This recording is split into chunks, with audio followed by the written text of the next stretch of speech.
Ben, merci à tous, hein. Je suis très, très heureux d'être avec vous aujourd'hui, en ce saint jour béni de sabbat que Dieu nous accorde. En tout cas, c'est encore une nouvelle fois avec joie, vraiment, de pouvoir participer à ce moment avec l'Église Agapé, libre de mes frères et sœurs du Canada. En tout cas, je remercie le Seigneur de partager ce moment avec vous et que j'espère que ce que nous allons voir, bien que ce soit des choses que vous aurez déjà entendues, mais que cela nous fortifie pour la suite des événements qui sont devant nous. Eh bien, juste avant de commencer, ben, je vous invite à vous incliner avec moi pour la prière.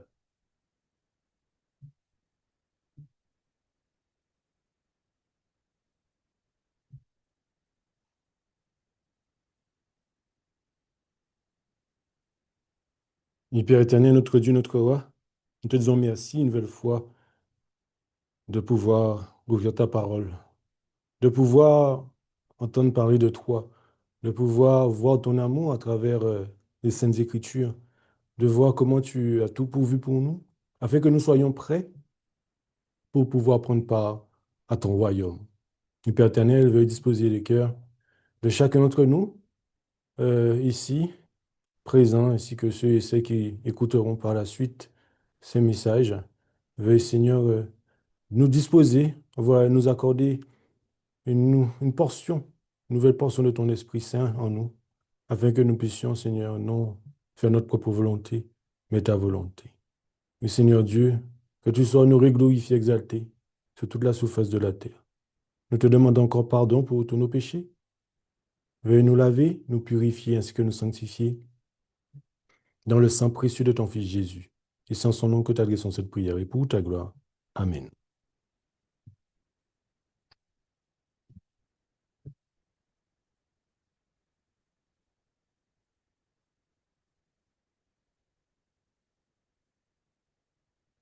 Eh bien, comme vous avez pu le voir, le titre du message aujourd'hui est le triple message de l'Apocalypse. Certainement, vous avez déjà entendu parler de ce qu'on appelle le message des trois anges. Et c'est ce que nous allons, d'une manière simple, pouvoir partager avec les personnes qui nous entourent aujourd'hui ce message d'espérance, ce message rempli d'amour pour le peuple de Dieu. Je vous invite à prendre ce texte qui se trouve dans Apocalypse chapitre 14 et le verset 6. Apocalypse chapitre 14 et le verset 6. Il nous est dit, et je vis un autre ange qui volait au milieu du ciel, ayant l'évangile éternel à prêcher. À qui? À ceux qui demeurent sur la terre, à toute nation, tribu et langue et peuple. À travers ce passage que nous venons de lire, nous voyons ici un message que Dieu souhaite adresser à toute nation, tribu, langue et peuple.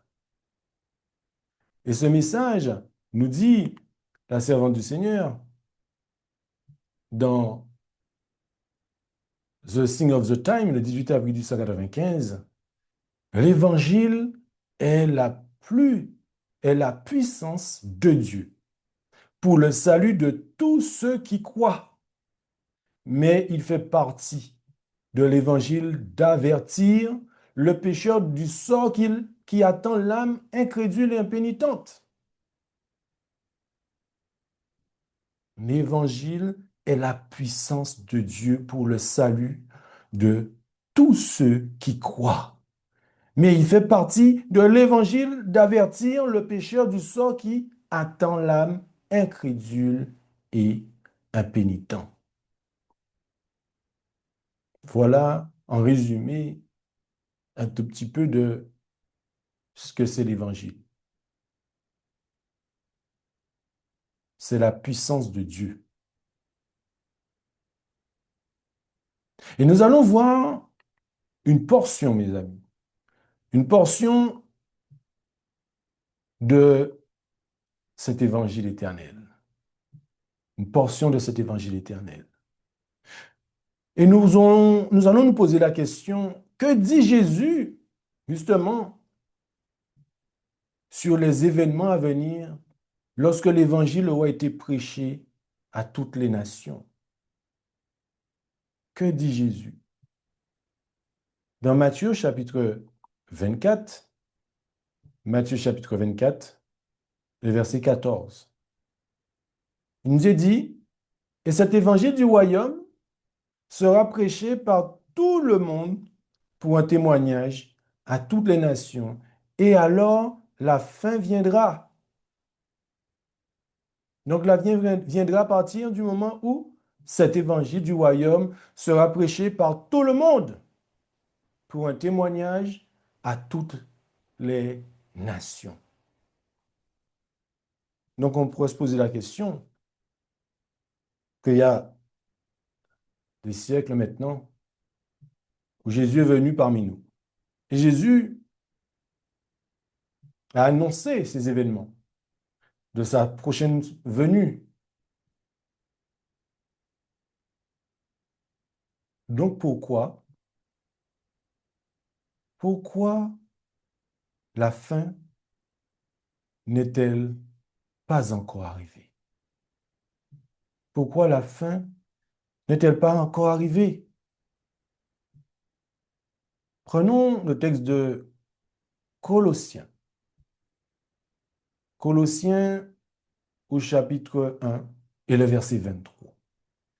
Il nous est dit, si vous continuez dans la foi fondée et établie, et que vous ne soyez pas emportés loin de l'espérance de l'évangile, lequel vous avez entendu, et lequel a été prêché à toute créature qui est sous le ciel, duquel moi, Paul, suis fait un ministre.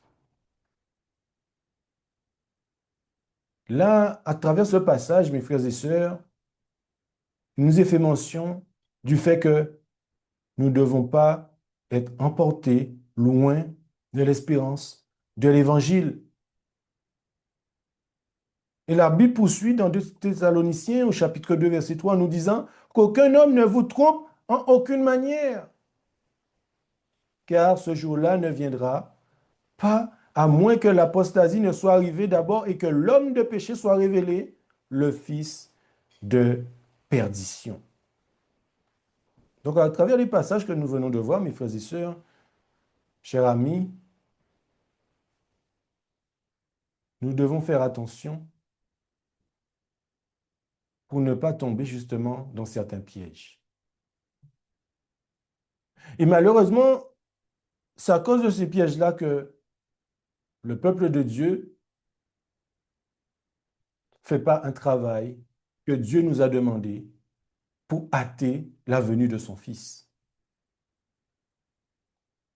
Oui, mes frères et sœurs, je ne vous apprends rien, mais vous savez, nous sommes malheureusement dans ce dernier carré de l'histoire de l'humanité, juste avant le retour de Jésus. Et donc nous savons que, bien évidemment, nous devons être vigilants, de ne pas se laisser séduire par des sophismes. La messagère du Seigneur nous dit, dans Jésus-Christ, la page 634, si l'Église de Dieu avait accompli le travail qui lui a été assigné, selon l'ordre de Dieu, le monde entier aurait déjà été averti. Et le Seigneur Jésus serait revenu sur notre terre avec puissance et une grande gloire. Donc pourquoi Jésus n'est pas revenu? C'est parce que l'Église de Dieu n'a pas accompli le travail qui lui a été assigné, selon l'ordre de Dieu.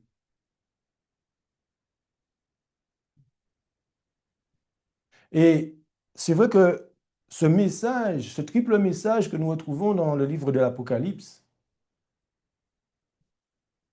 concernant déjà ce premier message de ce premier ange, est très important pour nous. Il est très important pour le monde entier. Le monde doit savoir qu'il y a un Dieu et que ce Dieu-là a un fils. Et que Dieu a tant aimé le monde qu'il a donné ce Fils unique engendré, afin que quiconque croit en lui ne périsse point, mais qu'il ait la vie éternelle. Oui, mes frères et sœurs, ce message du premier ange est déclaré comme faisant partie de l'évangile éternel. Il annonce l'ouverture du jugement. Le message du salut a été prêché à toutes les époques. Mais ce message fait partie de l'évangile qui ne pouvait être proclamé que dans les derniers jours, car ce n'est qu'alors que l'heure du jugement serait véritablement venue. Donc, quel est le message du premier ange? Et de quelle manière doit-elle être transmise? Voilà la question. C'est très important de se poser cette question. Lisez avec moi dans Apocalypse au chapitre 14 et le verset 6 à 7. Apocalypse, chapitre 14 et le verset 6 à 7. Et je vis un autre ange voler à travers le ciel, ayant l'évangile éternel à prêcher à ceux qui demeurent sur la terre et à toute nation et parenté et langue et peuple, disant d'une voix retentissante, craignez Dieu et donnez du gloire, car l'heure de son jugement est venue, et adorez celui qui fit le ciel, la terre, la mer et les sources des eaux. Apocalypse chapitre 22, 12 nous dit, et voici, je viens rapidement, et ma récompense est avec moi, pour donner à chaque homme selon ce que son œuvre sera. Frères et sœurs, cette œuvre, cette œuvre de jugement qui précède immédiatement la seconde venue la seconde venue de Jésus, qui est annoncée dans le message du premier ange d'Apocalypse 14, 7. Et cela nous amène à l'unique objet d'adoration. Qui est le seul être digne d'être adoré, mes frères et sœurs? Qui est le seul être digne d'être adoré? Que nous dit la Bible? Dans Exode au chapitre 20 et le verset 4 à 6. Il nous est dit, tu ne te feras aucune image taillée, ni aucune ressemblance de quoi que ce soit qui est dans le ciel en haut, ni ce qui est sur la terre en bas, ni ce qui est dans les eaux sous la terre. Tu ne t'inclineras pas devant elle et tu ne les serviras pas. Car moi, le Seigneur ton Dieu, je suis un Dieu jaloux, punissant l'iniquité des pères sur les enfants jusqu'à la troisième et la quatrième génération de ceux qui me haïssent, et faisant miséricorde envers des milliers de ceux qui m'aiment et qui gardent mes commandements. Qu'est-ce que le deuxième commandement interdit, mes frères et sœurs? D'adorer un autre Dieu que le vrai Dieu. Et nous savons qu'à l'heure d'aujourd'hui, la chrétienté adore un autre Dieu que le vrai Dieu, le seul vrai Dieu de la Bible.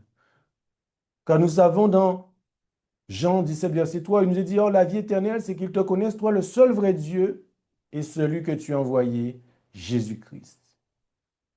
Dieu, l'unique, doit être adoré. Et bien évidemment, son Fils, à travers lui.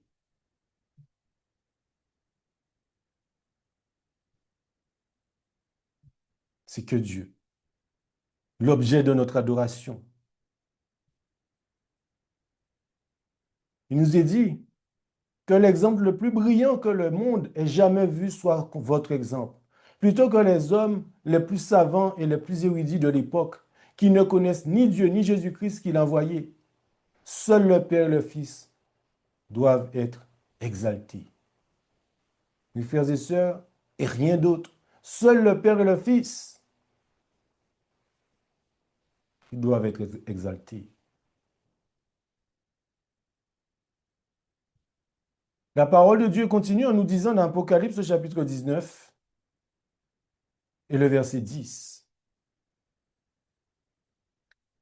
Et le Seigneur dit à Moïse, va vers le peuple et sanctifie-les aujourd'hui et demain et qu'ils lavent leurs vêtements. De même pour nous, nous sommes aussi, comme on a pu le voir, dans le jugement.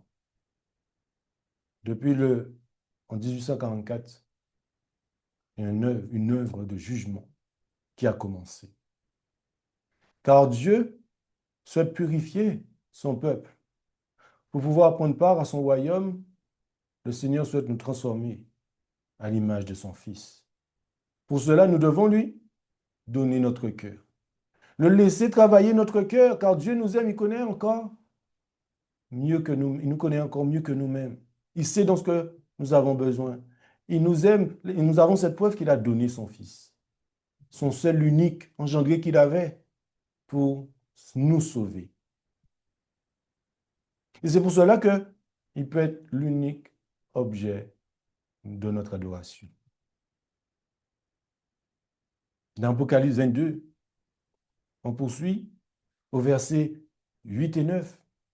Et moi, Jean, ai vu ces choses et les ai entendues. Et lorsque j'ai entendu et vu, je tombais à terre pour adorer devant les pieds de l'ange qui me montrait ces choses. Alors il me dit, veille à ne pas le faire, car je suis ton compagnon de service et de tes frères les prophètes, et de ceux qui gardent les dires de ce livre. Adore Dieu. Nous voyons ici que c'est Dieu uniquement. Le seul vrai Dieu que nous devons adorer. Bien évidemment, son Fils, notre Sauveur. Et mon Dieu, demandons à Dieu de nous permettre de pouvoir l'aimer, car de nous-mêmes, nous ne pouvons pas. Demandons-lui. Demandons-lui de nous accorder une portion de son esprit pour nous convaincre de justice et de jugement. Oui, Dieu, seul Dieu, doit être l'objet de nos pensées, l'objet de notre adoration. Et tout ce qui détourne l'esprit du service solennel et sacré est une offense à son égard.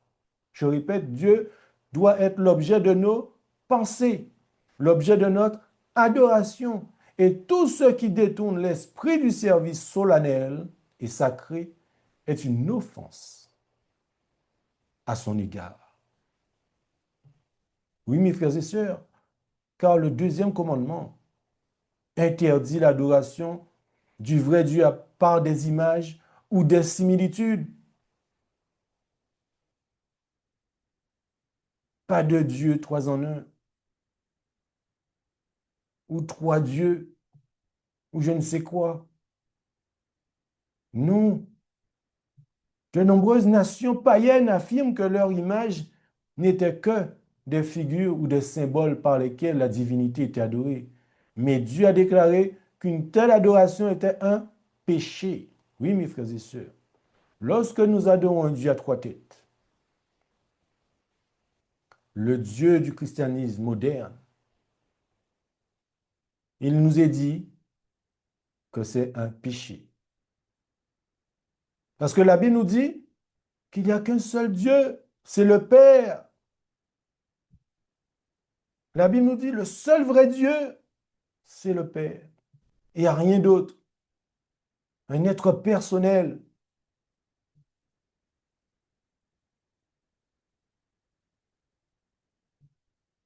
Et Dieu, dans sa bonté, avait pourvu un jour comme aujourd'hui, un jour de sabbat, un jour d'adoration.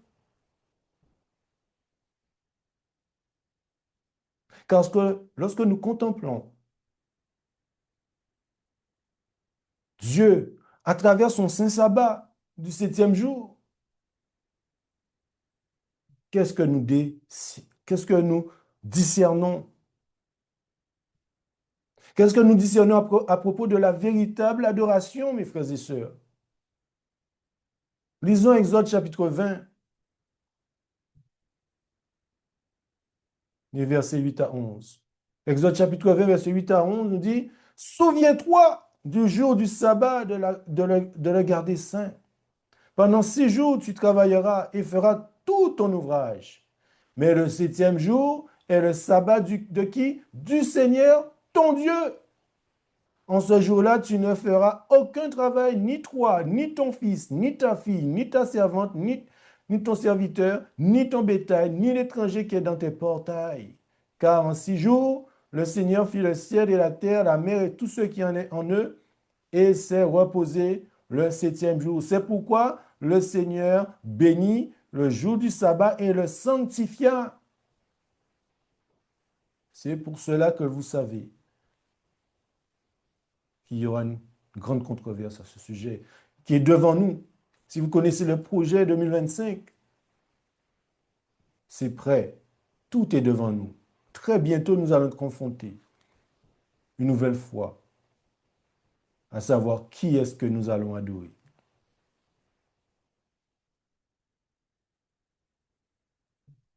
Qu'est-ce que le deuxième commandement interdit, mes frères et sœurs? Nous le voyons, nous le comprenons que nous devons adorer uniquement le seul vrai Dieu. Car dans Apocalypse 14, mes frères et sœurs, au verset 7, l'Apocalypse 14, verset 7 nous est dit, disant d'une voix retentissante, craignez Dieu et rendez-lui gloire, car l'heure de son jugement est venue, et adorez celui qui fit le ciel, la terre, la mer et les sources des eaux. Donc cet ange est venu nous dire que nous devons craindre Dieu, donc le seul vrai Dieu, et lui rendre gloire. Pourquoi? Car l'heure de son jugement est venue. Et adorer celui qui a fait le ciel, la terre, la mer et les sources des eaux. Oui, le quatrième commandement, mes frères et sœurs, Dieu se révèle comme le créateur des cieux et de la terre et se distingue ainsi de tous les faux dieux. C'est un souvenir de l'œuvre de la création que le septième jour a été sanctifié comme un jour de repos pour l'homme. Il a été conçu pour que le Dieu vivant reste toujours présent dans l'esprit des hommes comme source de l'être et l'objet de révérence et d'adoration. Voilà pourquoi Dieu avait conçu ce jour mis à part, mes frères et sœurs. Ce jour aujourd'hui que nous célébrons notre Dieu, le jour du sabbat. Ce jour mis à part. Pourquoi? Conçu pour que le Dieu vivant reste toujours présent dans l'esprit des hommes, comme source de l'être et de l'objet de révérence et d'adoration.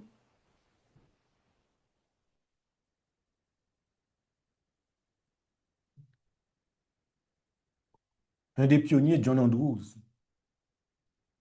il nous dit l'importance du sabbat en tant que commémoration de la création réside dans le fait qu'il nous rappelle sans cesse la véritable raison pour laquelle nous devons adorer Dieu. Parce qu'il est le créateur et que nous sommes ses créatures. Le sabbat, mes frères et sœurs, est donc à la base même du culte divin, car il enseigne cette grande vérité de la manière la plus impressionnante qui soit. Et aucune autre institution ne le fait. Le véritable fondement du culte divin, non seulement celui du septième jour, mais de tout culte, réside dans la distinction entre le Créateur et ses créatures. Ce grand fait ne peut jamais devenir obsolète et ne doit jamais être oublié.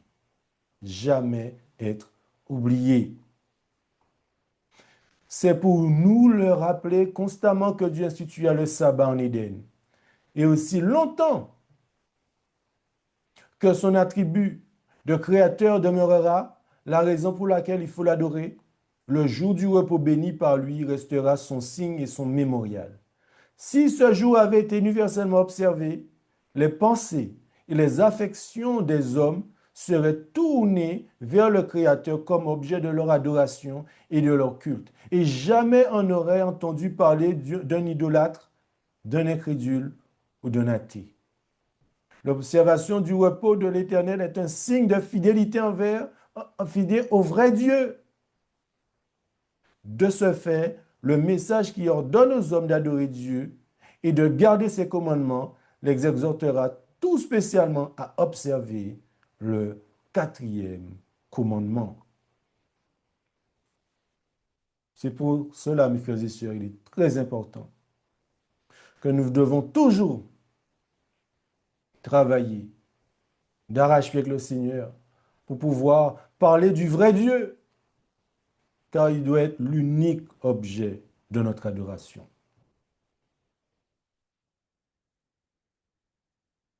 Et c'est à travers ce travail que l'Église fera. Et comme vous avez déjà entendu parler de ce triple message, Babylone. Babylone, nous dit la parole de Dieu dans l'Apocalypse, chapitre 14 et le verset 18. On nous dit que Babylone tombée.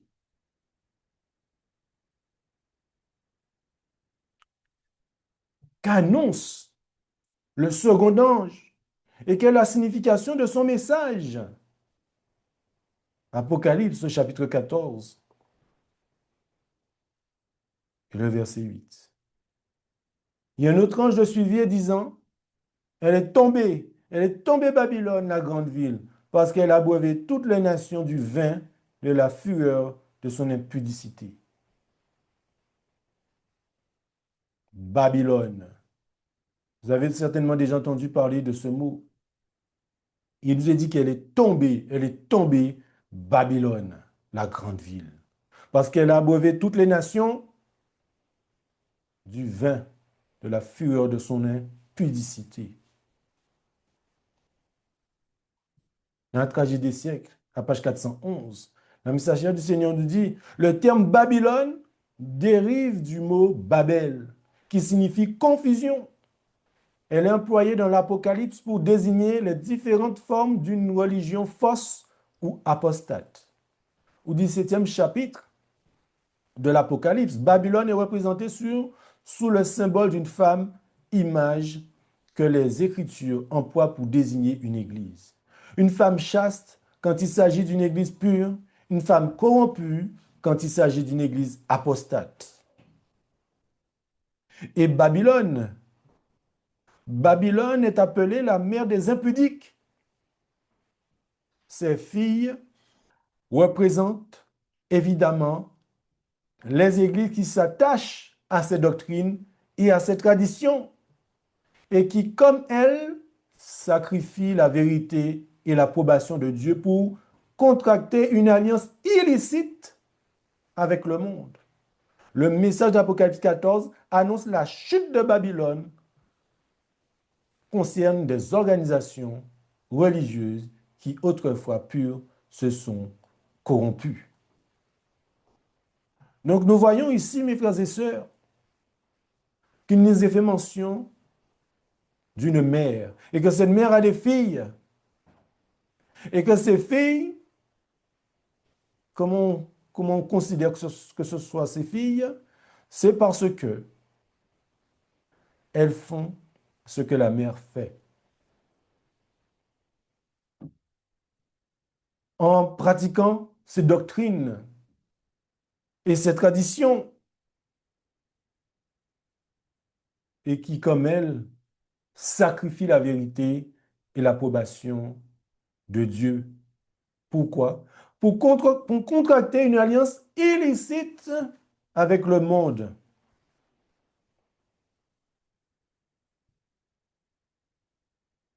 J'ai trois questions. Premièrement, à quelle époque fut proclamée la puissance? À quelle époque fut proclamé le puissant message du second ange? Deuxièmement, et à qui est-il destiné? Et enfin, quand cette lumière du même message ira-t-elle de nouveau? Et par qui? Lisons Apocalypse 18, mes frères et sœurs. Apocalypse, chapitre 18, et le verset 1 à 3. Il est dit, après cela, je vis descendre du ciel un autre ange qui avait un grand pouvoir. La terre fut éclairée de sa gloire. Il cria avec force et à grande voix et dit qu'elle est tombée. Elle est tombée, Babylone la grande, et elle est devenue la demeure des démons et le repère de tout esprit immonde et le repère de tout oiseau immonde et horrible. Car toutes les nations ont bu du vin de la fureur de sa fornication. Et les rois de la terre se sont prostitués avec elle, et les marchands de la terre se sont enrichis de l'abondance de son luxe. Oui, mes frères et sœurs, le message du second ange d'Apocalypse 14 fut pour la première fois prêché dans l'été de l'an 1844. Et elle s'applique alors plus particulièrement aux églises des États-Unis, où l'avertissement du jugement avait été proclamé et rejeté d'une manière plus générale et où le déclin des églises avait été plus rapide. Mais ce message n'accomplit pas toute son œuvre en 1844. Et oui, car ce passage nous signale un temps où la proclamation de la chute de Babylone, décrite par le second ange du 14e chapitre de l'Apocalypse, sera réitérée et accompagnée du tableau de la corruption qui s'est introduite dans les diverses organisations qui constituent Babylone après la première proclamation du message dans le courant de l'été du 144. Mais Dieu, mais Dieu a encore un peuple dans Babylone avant l'heure du châtiment. Ses fidèles seront appelés à en sortir pour ne point participer à ses péchés et échapper à ses fléaux. De l'avertissement symbolisé par l'ange qui, descendu du ciel, éclaire toute la terre de sa gloire et dénonce avec véhémence les péchés de Babylone et fait retentir cet appel: sortez du milieu d'elle, mon peuple. Sortez du milieu d'elle, mon peuple.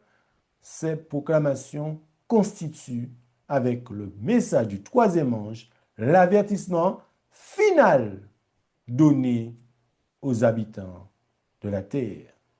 Voilà le dernier avertissement final qui doit être donné à la terre.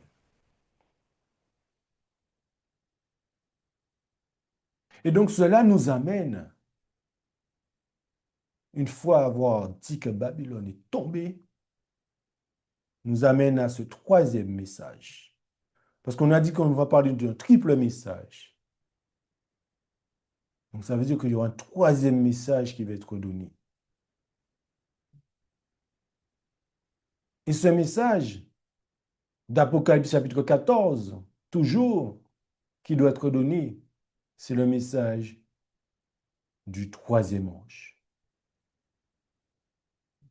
Et contre quel péché particulier le troisième ange avertit-il les habitants de la terre?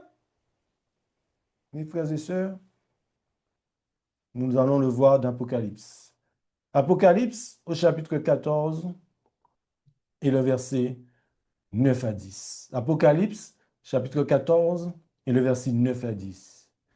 Et un troisième ange est suivi en disant d'une voix forte: si quelqu'un adore la bête et son image, et s'il en prend la marque au front ou à la main, il boira aussi du vin de la colère de Dieu, du vin pur préparé dans la coupe de sa colère, et il sera tourmenté dans le feu et le soufre en présence des saints anges et de l'agneau.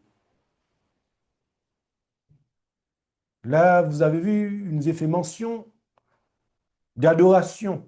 Et nous avons vu dans le premier message de ce premier ange que Dieu seul doit être l'objet de notre adoration. Et là, nous voyons ici dans ce passage des Écritures que si quelqu'un adore la bête et son image, et s'il en prend la marque au front ou à la main, il boira aussi du vin de la colère de Dieu.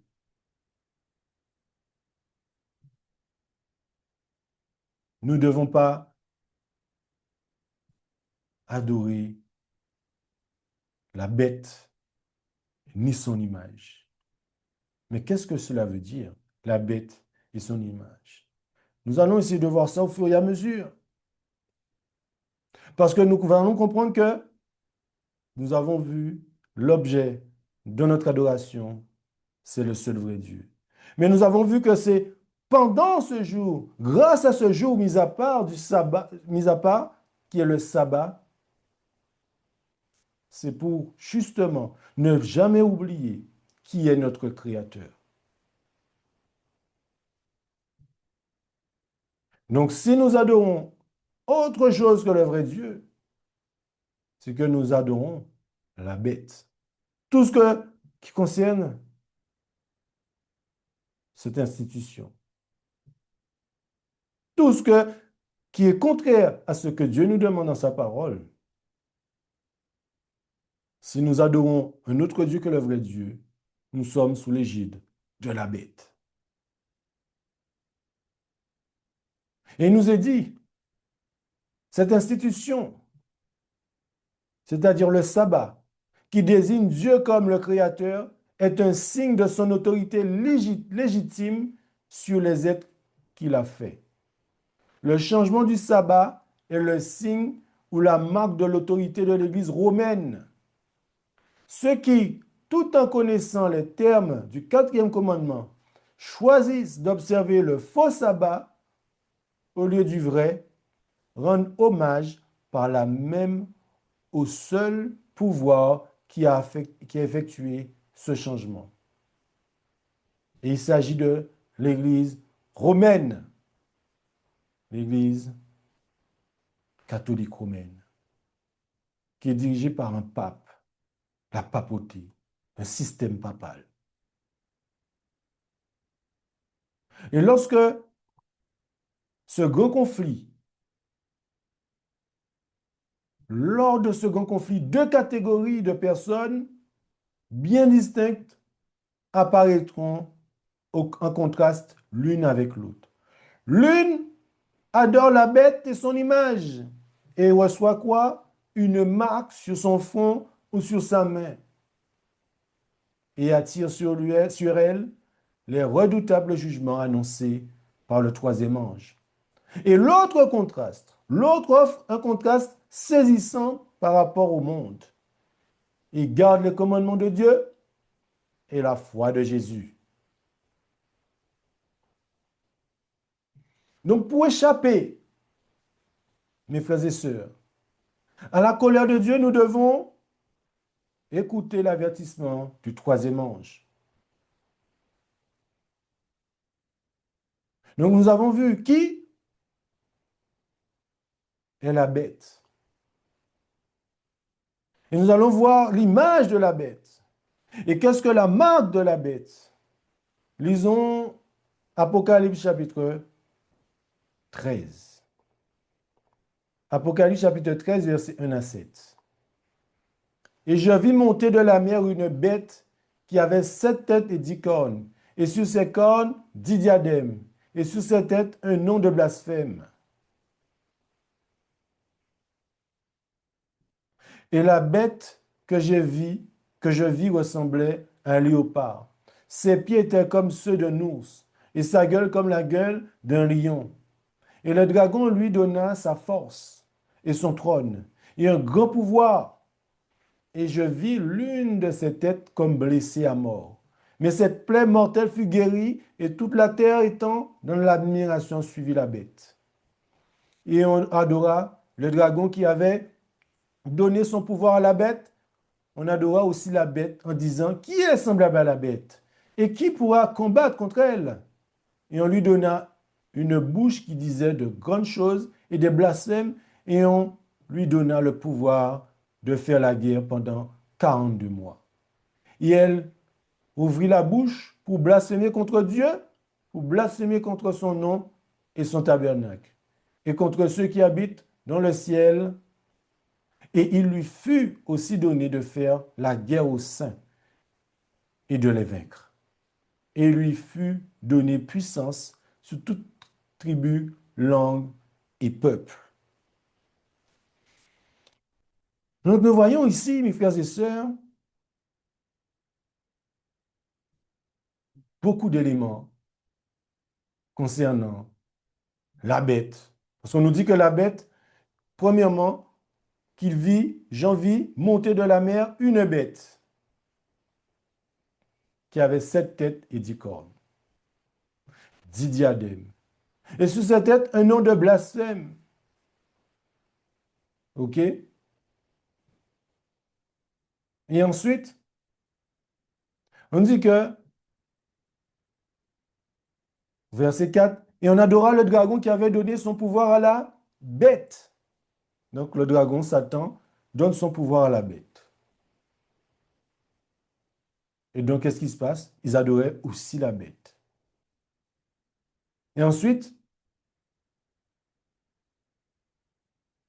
un peu plus loin, dans Apocalypse au chapitre 13, toujours, verset 14, qu'est-ce que cette bête fait? Au verset 13, verset 14. Et elle séduisait les habitants de la terre par les prodiges qui lui étaient donnés d'opérer en présence de la bête, disant aux habitants de la terre de dresser une image à la bête qui, après avoir reçu le coup mortel de l'épée, était encore en vie. Oui, mes frères et sœurs, la bête mentionnée dans ce message et dont le culte est imposé par la bête à 2 cornes est la première bête semblable à un léopard de l'Apocalypse 13. C'est la papauté.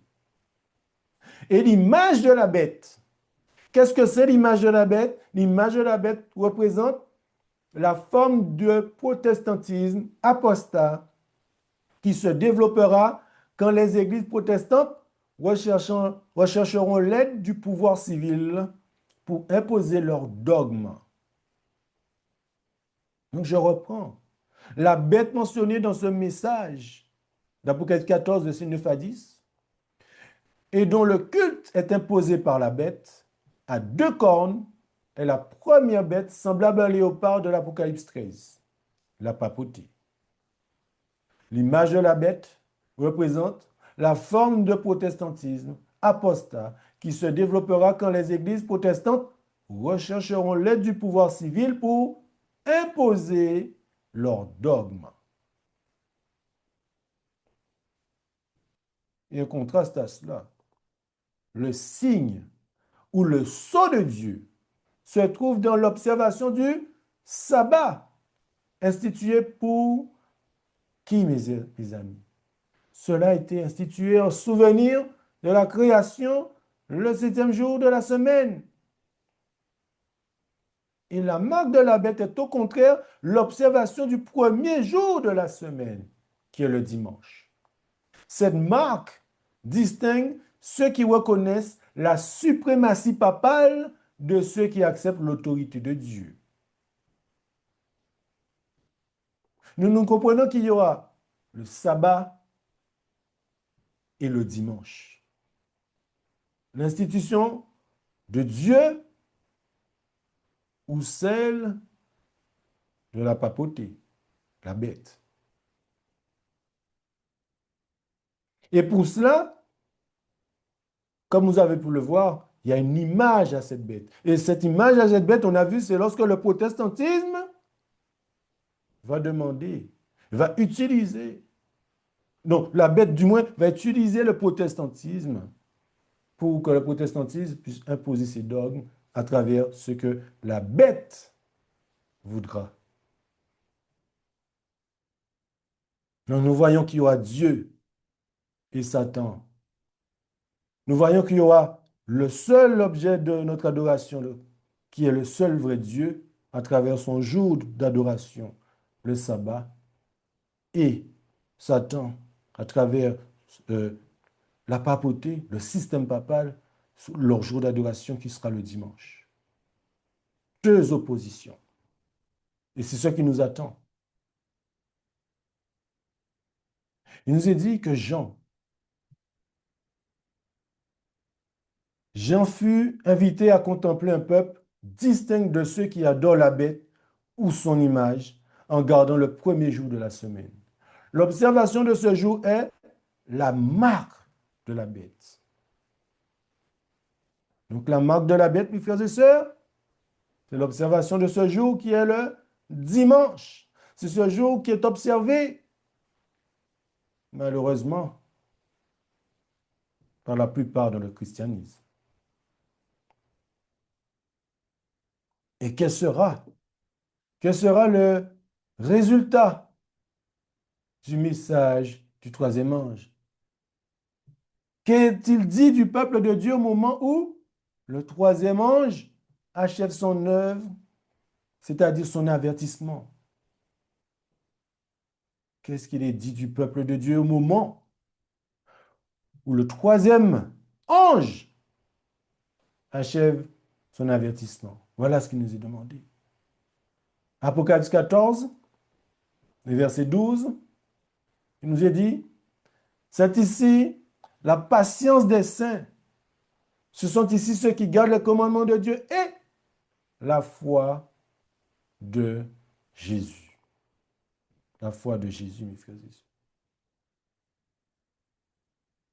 Donc, lorsque le peuple de Dieu va devoir proclamer ce message avec puissance, ce qu'on appelle le grand cri, lorsque le peuple de Dieu va recevoir la plénitude, la pluie de l'arrière-saison, plénitude de l'Esprit de Dieu, il va devoir donner un grand cri.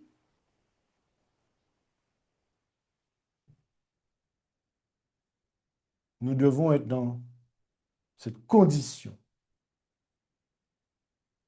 pour pouvoir faire en sorte que les gens entendent ce dernier message de miséricorde annoncé à toute la terre. Et pour cela, nous allons devoir recevoir l'appui de l'arrière-saison, la plénitude de l'Esprit de Dieu, pour que ce message devienne un grand cri avec puissance, pour pouvoir achever ce message du troisième ange, pour pouvoir achever son avertissement. Et ce seront ici ceux qui gardent les commandements de Dieu et qui auront la foi de Jésus. C'est ce que la parole de Dieu nous dit. Le message du troisième ange est la proclamation des commandements de Dieu et la foi de Jésus. La foi de Jésus, on en parle, mais on ne comprend pas. Qu'est-ce que cette foi de Jésus qui se trouve dans le troisième ange, le troisième message évangélique? C'est Jésus qui s'est chargé de nos péchés afin de devenir notre sauveur qui les pardonne. Il a été traité comme nous aurions dû l'être. Il est venu dans notre monde et il a pris nos péchés pour que nous puissions prendre sa justice. La foi dans la capacité de Christ à nous sauver amplement, complètement, entièrement, c'est la foi de Jésus. Je reprends. La foi de Jésus. On en parle, mais on ne comprend pas. Qu'est-ce que cette foi de Jésus qui se trouve dans le troisième message évangélique? C'est Jésus qui s'est chargé de nos péchés afin de devenir notre sauveur qui les pardonne. Jésus est notre sauveur qui pardonne nos péchés.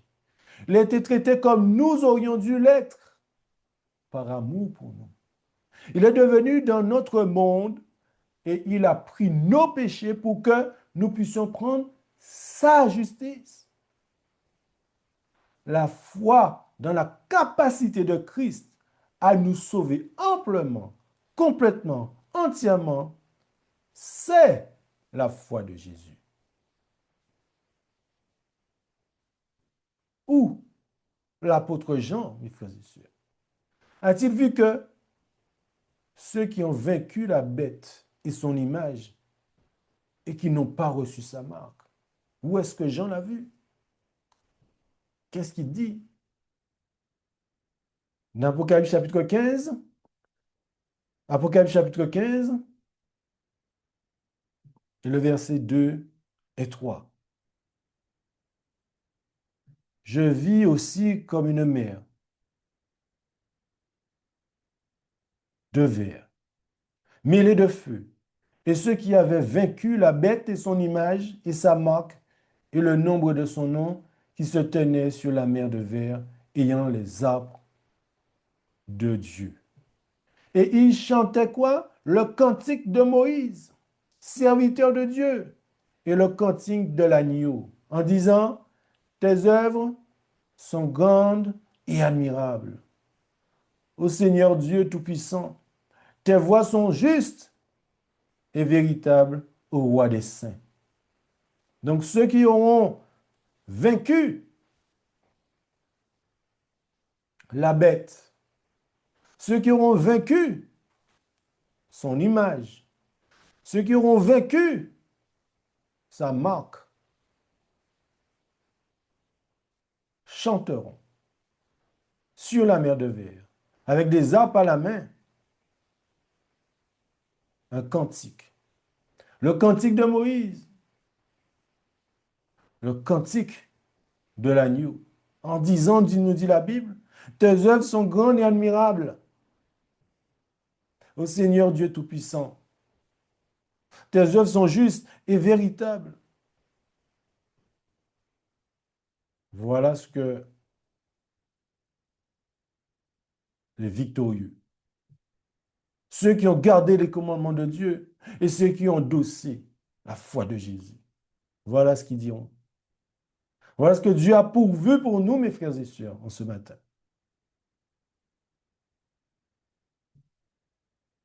Voilà ce que Dieu avait pourvu pour nous. L'Apocalypse, chapitre 15, verset 2 à 3, il nous est dit, je regardais ensuite et voici l'agneau se tenait sur la montagne de Sion. Et avec lui 144 000 personnes qui avaient le nom de qui? Le nom du vrai Dieu, le nom de son Père écrit sur leur front. Sinon, nous aurions eu la marque de la bête. Et non, ceux qui auront vaincu la marque de la bête, son nom et son image, recevront le sceau de Dieu. Ou, la Bible nous dit sur leur front. J'ai entendu une voix du ciel comme la voix des gros eaux et la voix d'un grand tonnerre. J'ai entendu une voix de joueurs de harpe qui touchaient de leur harpe. Et ils chantaient comme un cantique nouveau devant le trône et devant les quatre animaux et les anciens. Et personne ne pouvait apprendre le cantique que les 144 000 qui ont été rachetés de la terre. Sur la mer de verre, mes frères et sœurs,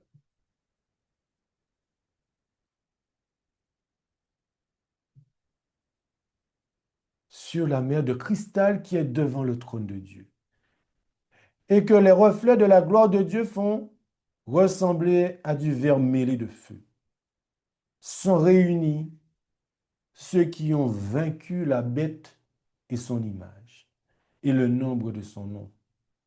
Les 144 000 qui ont été rachetés parmi les hommes se tiennent sur la montagne de Sion avec l'agneau, ayant des arbres de Dieu. Voilà ce que notre Dieu a pourvu pour nous. Voilà son amour où il nous est donné dans sa parole. Dieu ne nous cache rien. Il nous a dit ce qui doit arriver. Et il nous dit qu'il a donné son unique Fils, afin que quiconque croit en lui ne périsse point, mais qu'il ait la vie éternelle. Tout notre cœur Toute notre tête doit être dédiée au seul vrai Dieu et celui qui l'a envoyé, Jésus-Christ. C'est ça la vie éternelle. C'est qu'ils connaissent le seul vrai Dieu et Jésus, son Fils, notre seul Sauveur, notre grand frère, notre libérateur, notre Sauveur. Ce sera la récompense.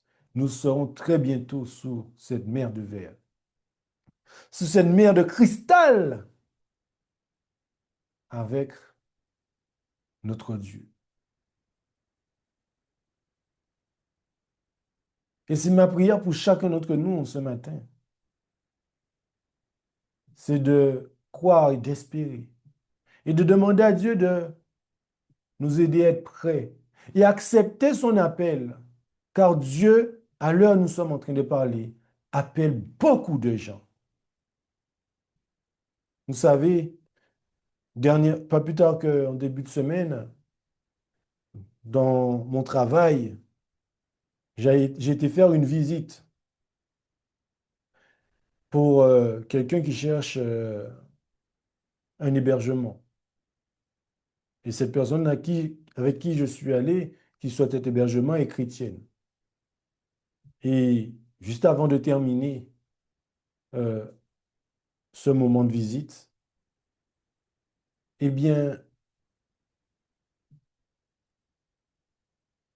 le monsieur nous a raconté un petit peu pourquoi il vendait, pourquoi il était. On voyait que ça n'allait pas. Et cette dame a demandé à ce monsieur, est-ce que c'est difficile pour vous de vendre cette maison? Et le monsieur lui a répondu que c'est très difficile de quitter cette maison, mais il faut qu'il quitte parce qu'il ne peut plus rester ici car sa femme, ça lui rappelle trop sa vie avec cette femme. Et cette dame lui dit, ben, j'ai perdu ma soeur il y a quelques jours.